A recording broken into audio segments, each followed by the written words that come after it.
asalaamaaleykum mbokk Infos Rewmi Seydina Seck moo am mbégte ak bànneex ñëwaat ak yéen seen interview exclusive tey nag ñu fi dalal suñuy naataango di El Hadj Mamadou Ndiaye Doss di journaliste boo xamante ne nekkatul ku ñuy présenté ci mim réew ndax liggéey bu am solo bi nga xamante ne mi ngi koy def El Hadj ñu ngi lay nuyu di la dalal jàmm fii ci inforewmi.com. jaajëf Seydina Seck maa ngi lay fay di ziar ñi nga xamante ni dañuy ànd ak waa Rewmi.com pour am ay information yu wér te wóor.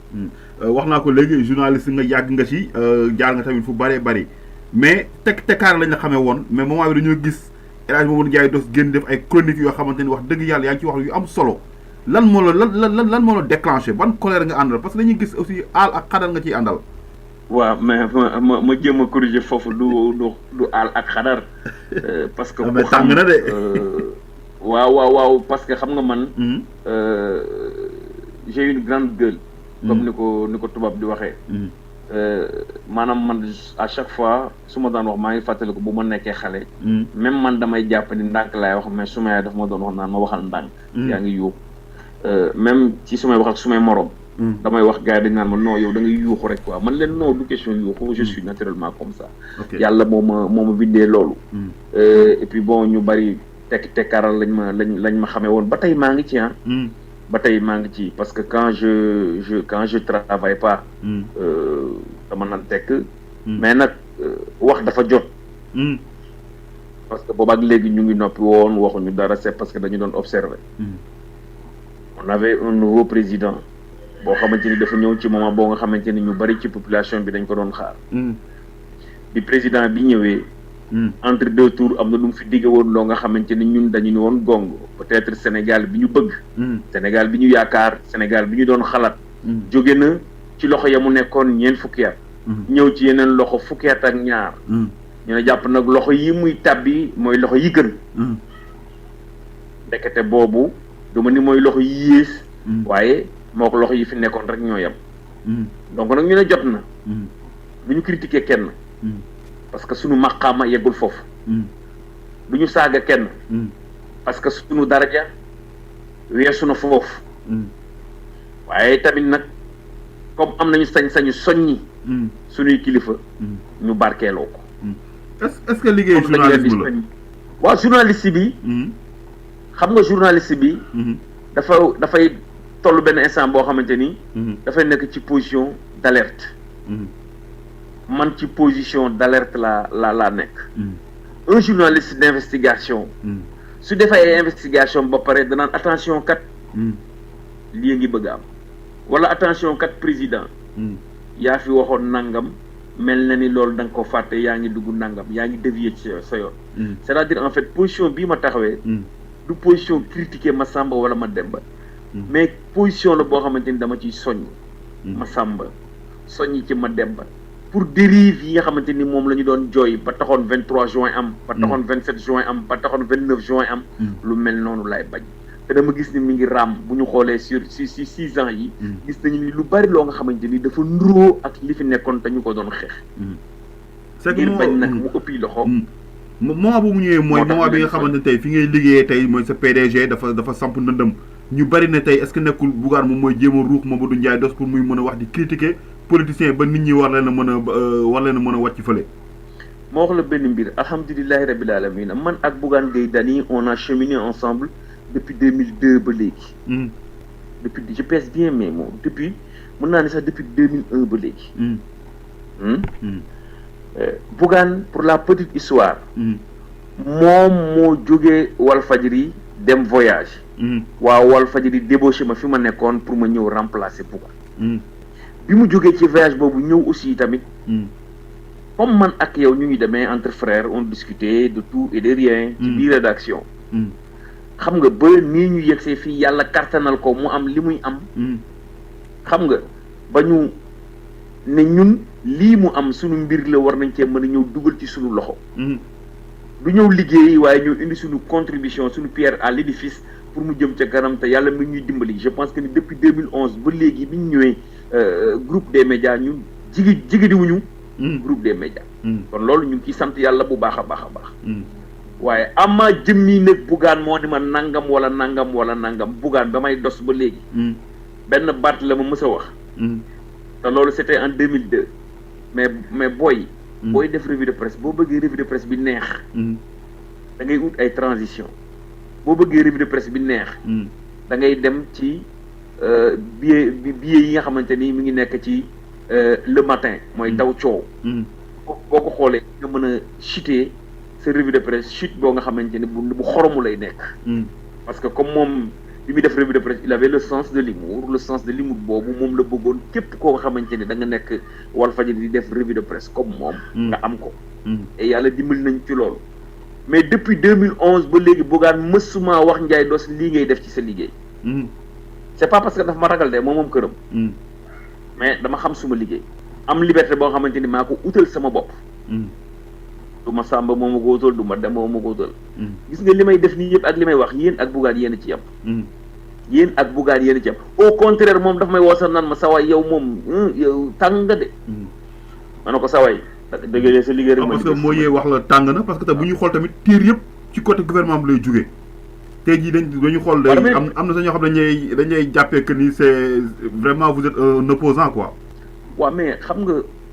yonent bi sallallahu alayhi wa sallam mooy ngeen gi bindeef sallallahu alayhi wa sallam lépp lu musaan a def am na ci parti nit ñoo xamante ni dañ ko doon dingat dañ ciy gisee neneen moo tax ñun lépp lu ñu def ak nu ko nit mën a gisee rek baax na voilà li am importance mooy ñun li ñuy wax kenn du ne ñun dañu duural président Macky Sall kenn du ne ñun diffamation la ñu def kenn du ne ñun lii ñu wax nekkul loo xamante ni lu am la on n'a jamais créé une information on n'a jamais diffamé qui que ce soit ñun li ñuy def mooy le président de la République Macky Sall entre deux tours avait dit des choses loolu rek lañ koy fàttali dëgg la ñun dañu nekk ci position fàttali rek boo xoolee par exemple affaire l'emploi des jeunes am na lu mu ci waxoon ba taxoon mu tas agence yi am benn agence boo xamante ni moom la fi créé bu demee ba taxawalaatal DER cela veut dire que ni c'est un aveu d'échec boo xamante ni même moom su ko waxul ñun dinañ xam ni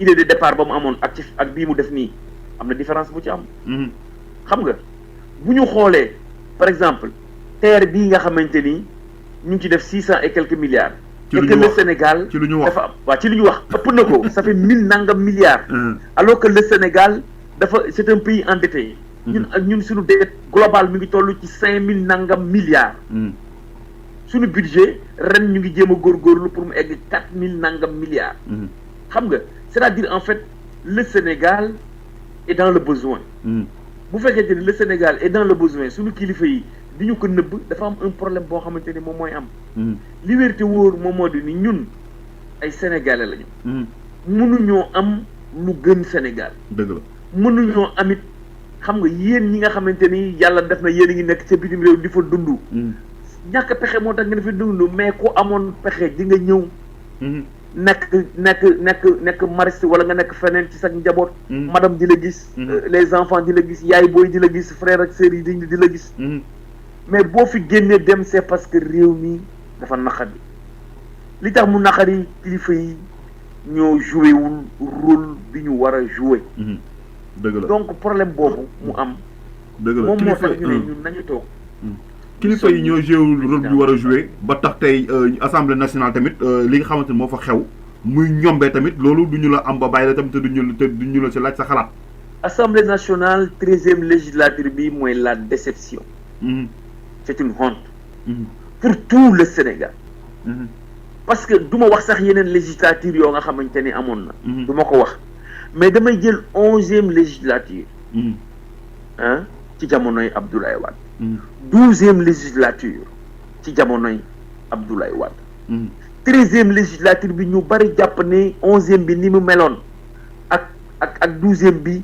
yéesoon na yées goo nga xamante ni 13e bi ñee Sonko bi ñee par exemple Cheikh Bamba Dièye xam nga bi ñu tuddee yeneen i tour dañu waxoon ni niveau waaye Déthié Fall niveau bi dina relever ñëpp loolu la ñu jàppoon mais bu ñu xoolee naam ñooñu ñu ngi fa di bay seen waar mais tey un Sonko qui veut élucider la lanterne des Sénégalais su waxee am ay députés yu nekk ci mouvance présidentielle yu koy saaga bu keneen waxee lu contraire ak ñi nekk ci mouvance bi coow day daal di am boo tuddee Abdoulaye Wade ay nit ñëw fële di la tifaari saaga donte jamonoy Abdoulaye Wade weesu nañ ko mais celui qui n'a pas d'argument dafay créer polémique pour exister et malheureusement sunu assemblée nationale bi loolu moo fa nekk ñi fa nekk c'est 165 députés mais mën naa wax ni les 150 ou 130 députés en tout cas la moitié plus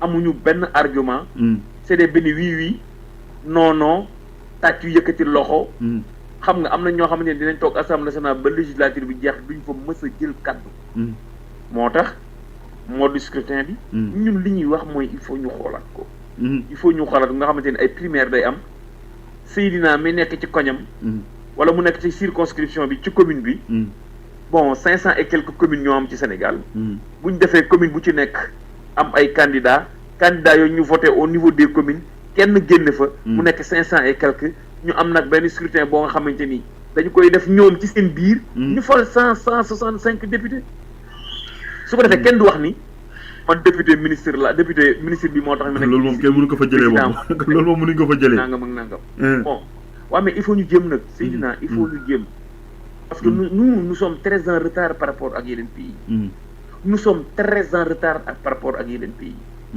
tey soo ko waxee les gens te diront non kii li muy wax mënul nekk si lu mën a nekk la xam nga dans la vie lépp loo gëm rek mën nga ko réaliser et je pense que ni président de la République xam nga mënoon na gagner en grandeur bu fekkoonte ni jéemoon na créer ñu soppi mode de scrutin bi nga xamante ni moom la ñuy fale député mais est-ce que président aussi tal na loolu parce que boobu aussi boobu dafa mel ni ci livre bi nga xamante ni ñu bëri nee nañ tey jii boppam la ciy wane boppam la ciy tagg loolu la gënoon a tal que li ngay wax nii livre bi tey jàng ko gis nga ay pages yu jot a wax ci presse bi loo ci sa xalaat mais li ci sama xalaat xam nga président li gën a leer ci livre bi mu war na bind mooy la mu doon liggéey États-Unis mu waxoon nit ñi lu mu doon liggéey États-Unis xam nga bon li mu doon liggéey États-Unis je garde ça pour moi parce que président de la République la mooy sunu président xanaa du liggéey rek y a pas de sous métier Ndiaye mooy sunu président moom na wax gars yi lan la doon liggéey États-Unis moo gën muy bind ci livre bi ay Karim Wade nii ay Idrissa Seck nii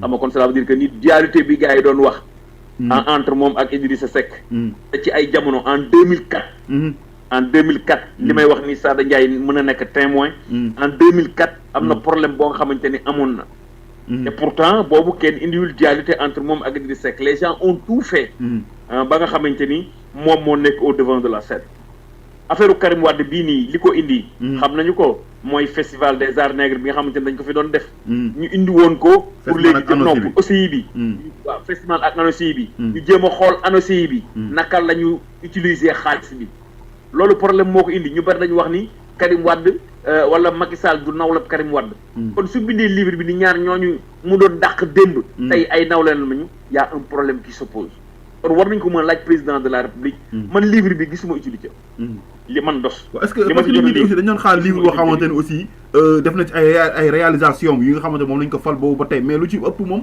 dundam ak jaar-jaaram dañ fi gis waaw mais nit ñi dañ ko xamul mu bëgg nit ñi xam dafay jaay boppam Macky Sall non nit ñi xamuñu ko kan mooy Macky Sall kan mooy Macky Sall waxee non man Macky Sall xaw ma ko bay wax ci moom su ma waxee dara ci Macky Sall waxuma dëgg Macky Sall su ma waxee dara ci moom waxuma dëgg parce que fréquenté wu ma ko mais liberté woo daal Macky Sall c'est un politicien boo nga xamante ni c'est un parvenu en matière de politique dans le domaine de la politique moom parvenu la ci dañ ko jàppale ba mu yegg si fii mu yegg si dëgg la xam nga un parvenu mooy koo nga xamante ni dañ la jàppale di la jàppale ba nga yegg dëgg la donc moom jàppale nañ ko ba mu yegg si fii mu yegg si dëgg la mais bu ñu xoolee président Macky Sall fi mu jaar ba fi mu yegg si fii amul lenn lu doon wane ni kii bés dina ñëw mu nekk président de la République xam nga ku nekk DG nekk ministre de l'intérieur président assemblée nationale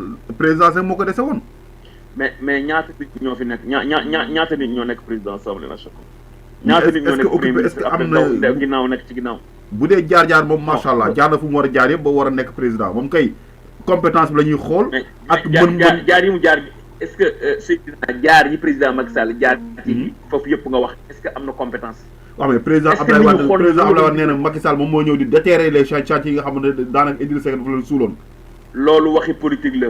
parce que il avait un problème avec Idrissa Seck. il fallait que mu wax lu yëkkati lu suufeel Idrissa Seck. loolu moo tax mu wax ko. mais président Macky Sall moo la gën a xam ni. am na lu mu dénk. président Abdoulaye Wade am na lu mu dénk président Macky Sall loo xamante ni defu ko moom moo la gën a xam loolu. wóor na may fàttali mbokk yi ba tey seen interview exclusive ñu ngi fi dalal kii di El Hadj Mamadou Ndiaye Doss. Ndiaye wax nga tey ci jaar-jaaru président tey jii bu ñuy wax tey deuxième mandat président est-ce que dina nekk lu yomb. mais du yomb. lu tax. ginnaaw ba mu amee soutien wu AFP PS imam yi tey maa ngi dégg ñu ne imam yi tamit jàppale nañ ko daanaka Sénégal tey koo wax ñu ne Macky Sall la ñuy jàppale. mais yan imam ñoo ko jàppale. ah ouléma du Sénégal. est-ce que imam yooyu ils sont significatifs. mais ñan la ñooñu. xam nga kuréelu imam yi nekk fii ci Sénégal. kuréelu boo xam ne mooy imam yooyu doon ñaawlu bàkk ak màkk rek xam naa imam bu yooyu groupe boobu la rek. waaw mais imam yooyu ngay gis imam yooyu am na ñu leen contesté. xam nga association des imams et oulémas du Sénégal. am na ci beneen association boo xamante ne les musulmans de Dakar la. am na ci beneen association boo xamante ni Dame Ndiaye moo ko jiite. et pourtant Dame Ndiaye ci ñoom la bokkoon. xam nga. Oustaz Aliou Sall ci association boobu la bokkoon. mais ba mu demee ba xam ne y a des choses pas catholiques yoo xam ne daf cee am moom dafa daal di génn. kon yan imam ñoom ñoo jàppale président Macky Sall. jar naa la il faut ñu poser wu question boobu. yan imam ñoo jàppale président Macky Sall. et puis ñi jàppale président Macky Sall. est-ce que c'est des grands électeurs. est-ce que c'est des gens yoo xamante ni am na ay nit.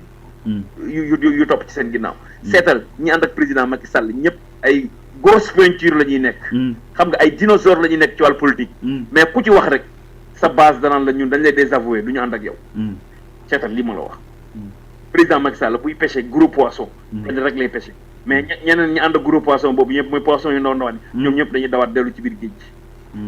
waaw yow nga am sa benn coof nag yaakaar ni coof boobu mais coof pour mu neex il faut nga am ay yabooy yoo nga xamante ni ñoom ñoo koy accompagner.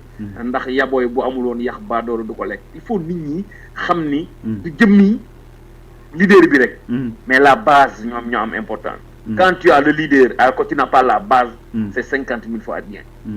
na nga gisee tamit tolluwaayu politique bi Khalifa Sall ñu ngi ko jël tëj Karim Wade ñu exilé ko. tey may ñuy profité aussi di jaale kii di ndem si yàlla Jacques Bodin nga xamante ne tey nu mu meloon si parti socialiste démb ñu koy suul waa parti socialiste ñoom ñu ngi nekkoon doon jàppale kii di Macky Sall mu nekk ay mandarga yoo xamante ne aussi dafay am ci lu bari ci tolluwaay politique bi jamono ji. gis nga ku iñaane sag ndono. sag deewin ñaaw. yal nañ si yàlla foofu loolu rek laa ciy wax. ku iñaane sag ndono sag deewin ñaaw xoolal.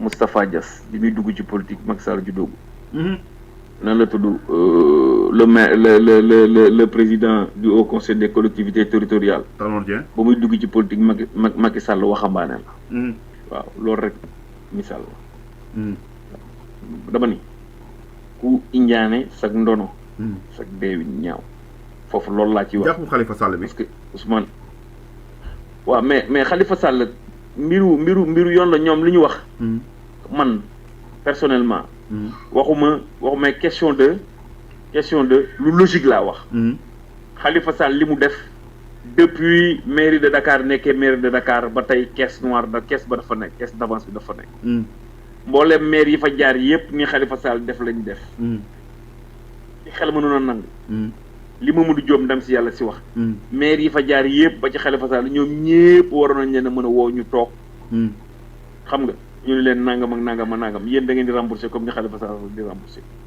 duñ leen tëj de parce que am ngeen domiciliation am ngeen yëg yooyu yëpp mais fay leen ñu sunu xaalis bu doon li ñuy wax mooy li am politicienne bi nga xamante ni moom la ci gars yi di wax amu ci xam nga Khalifa mën nañ ko bàyyi mu ñibbi këram duñ ko mën a fekk xam na fu ñu koy fekk xam nga mais loolu ñoom la ci seen biir ñoom la ci seen biir parce que ñoom ñoo àndoon démb tey ñoom ñoo jubóo diku ba ku ci nekk xàllu yoonam.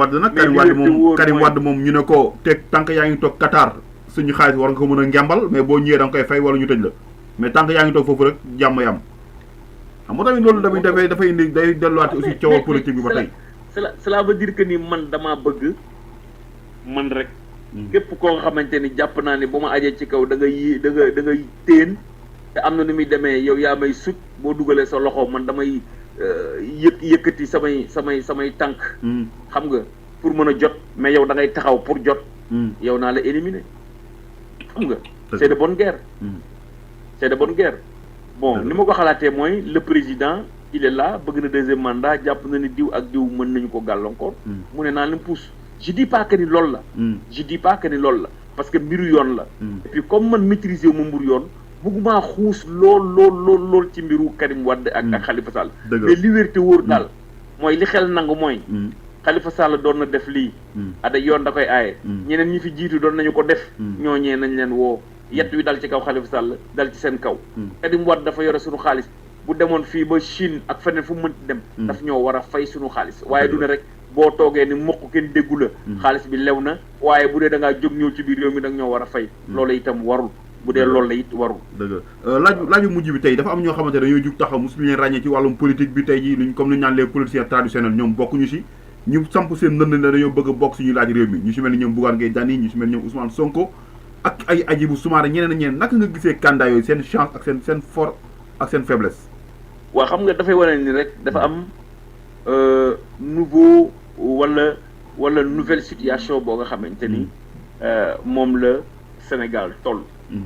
muy l'ère des politiciens. moom mooy waaj a jeex. du gaaw nag.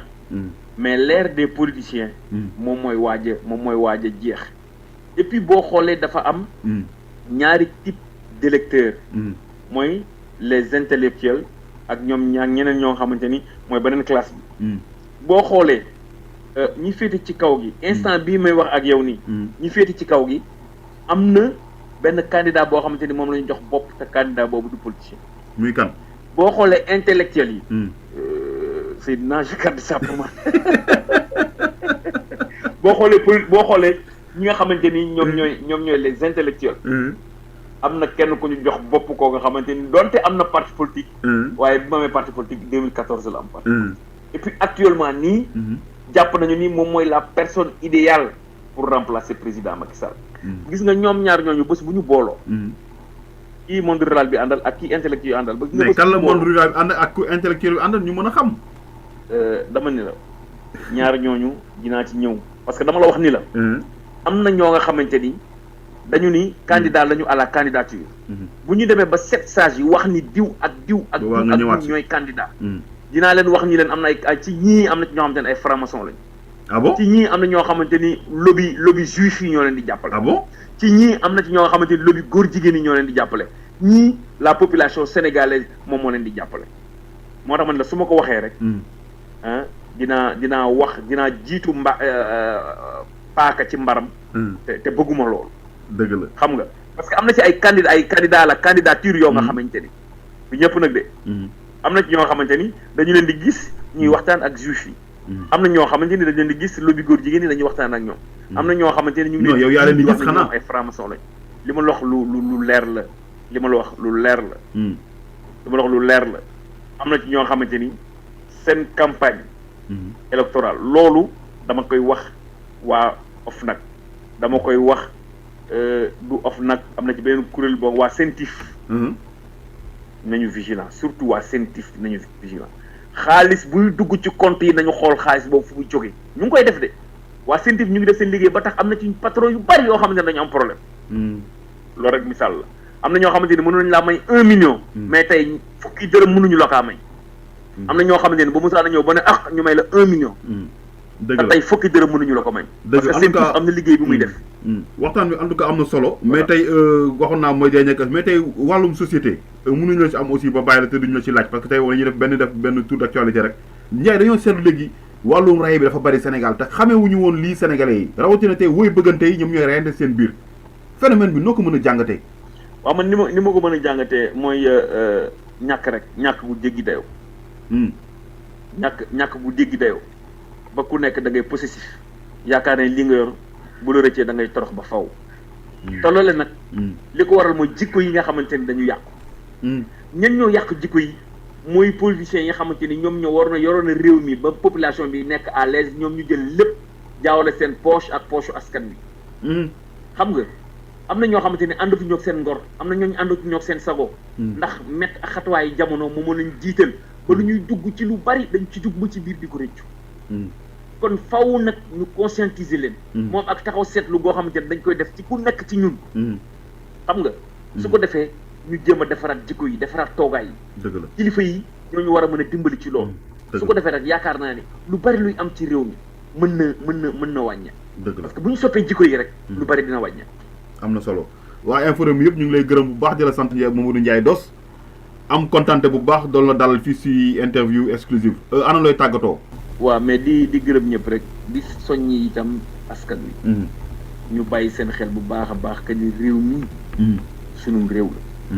ñun ñoo ko moom jéggaani wuñu ko. ñoom ñëpp bu leen benn politicien solal ay t-shirt jox leen xaalis ñuy génn ci mbedd mi naan ña ngay manifester. ñoom ñëpp nañu dem jëli seen i carte toog bu bés si suñu ba jotee. ku leen neex nañu ko voté.